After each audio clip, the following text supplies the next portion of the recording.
l'ICAM, l'art et la manière de faire monde.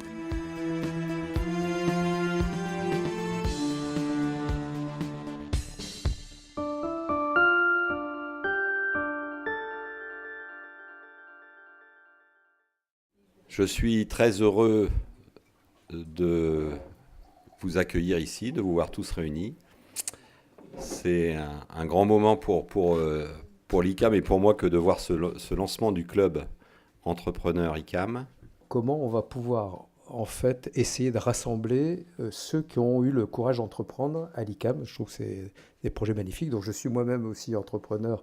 Alors ce que j'ai envie de vous dire aujourd'hui, c'est le vrai plaisir que j'ai que nous ayons pu et que nous puissions démarrer ce club. Ça fait longtemps que je dis à Jean-Michel, il faut vraiment qu'on réussisse à faire l'inventaire de ceux qui sont entrepreneurs à l'ICAM, parce que nous sommes fiers de l'ICAM, et donc nous voulons vraiment que vous qui êtes des ICAM, qui avez entrepris, qui avez des réseaux, qui connaissez un tas de monde, qui êtes des acteurs dans l'économie de la France, puissiez en même temps d'être des témoins que l'ICAM vous a permis de faire ça et que vous avez peut-être un petit peu de temps à lui rendre.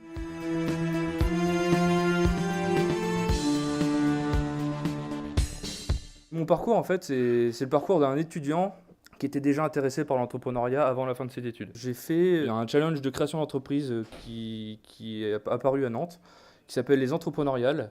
Donc c'est un challenge de création d'entreprise où on est en groupe et pendant 4-5 mois, on travaille à développer un business plan. Moi, je suis issu de ce domaine-là, du jeune qui cherche des ressources, des aides pour se lancer, parce que la conviction, je l'avais. Il me fallait des coups de pouce pour m'aider, des vraies initiatives. Je parle d'incubateurs, d'initiatives de financement, de suivi. Et je pense qu'il y a beaucoup de jeunes, moi j'en ai fréquenté beaucoup, qui ont des idées avant la fin des études. Pour créer, sachant qu'on part de rien, 5 thèmes à savoir. Et là je remercie l'ICAM parce que j'ai toujours gardé ce modèle. Donc le premier c'est de savoir. Le deuxième, de savoir-faire. Le troisième, c'est de savoir faire faire. Le quatrième, c'est de le faire savoir. Et le dernier, de continuer à acquérir du savoir. Ce que j'attends de ce club, c'est, pour l'avoir rencontré dans ma première entreprise, le syndrome du chef d'entreprise seul. Quand vous avez une tonne de papiers à remplir pour l'administration, quand vous devez faire je ne sais combien de choses et que vous êtes tout seul, mais vous êtes tout seul.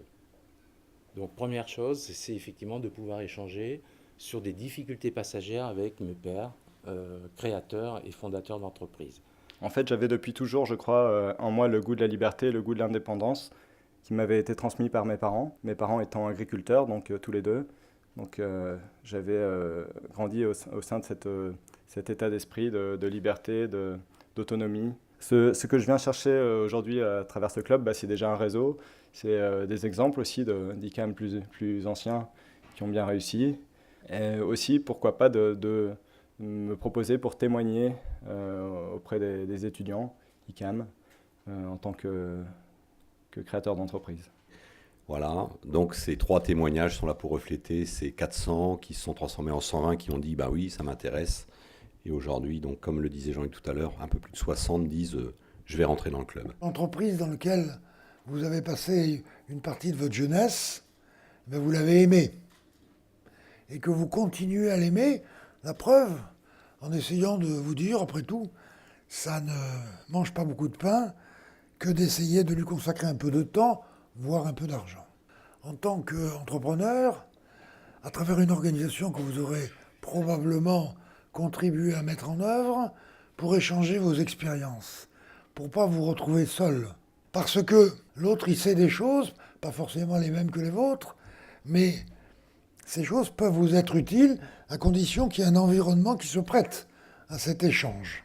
Vous démontrez, si vous voulez, que vous savez sortir, disons, du lot commun et vous différencier positivement dans ce monde où la compétition ne peut qu'augmenter et où par conséquent le fait de se serrer les coudes ensemble de manière très lucide, sans refuser le changement, bien sûr, mais en essayant de l'accompagner avec le maximum d'amis, vous permettra de mieux réussir votre propre futur d'entrepreneur quels que soient les avatars qu'éventuellement vous aurez affrontés, quels que soient les succès aussi, que vous aurez à découvrir positivement.